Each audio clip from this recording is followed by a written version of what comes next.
আমার গুণবতী বান্ধবী আবার শুরু করে দিছে। এই যে দিল নুন, কির মধ্যে নুন দিছে দেখছেন, আমের মধ্যে। কি করে আল্লাহ পাক জানে। আবার জানে কি একটু লইব, লইতে আছে চিনি। এই যে লইতে আছে চিনি।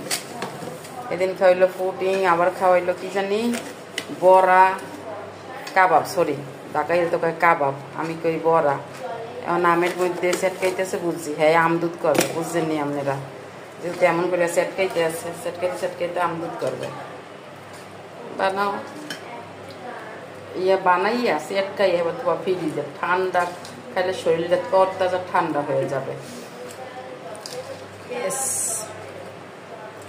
এত সেট খেলে যারা দেখে হ্যাঁ তো জিভে পানিয়েই বলো, তুমি কি মানুষের জিভে পানি আনতেছ কে বলো, তুমি দেবা মুই হারে রে, সব শেষ, মজায় সব শেষ। কে কে খান আপনারা এই রকমের গুলে? আমরা এইভাবে খাই, বরিশালে এইভাবে খায়।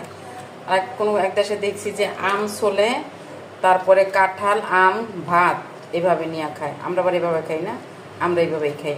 আমার দুধ আবার হ্যাঁ দিয়ে দাও, আম দুধ এভাবে খাইয়া ভাতও, মানে ভাত দিয়ে মাঝে মাঝে খাই। আমার মা এইভাবে ভাত দিয়ে খায়। আমাদের দেশে ভাত দিয়ে খায়, কিন্তু অনেক আম ছিল রাস্তা, প্লেটে আম নেয়, পরে দুধের গুঁড়ি নেয়, দুধ নেয় আর ভাত নেয়, নিয়ে খায়। এভাবে বরিশালে খায়।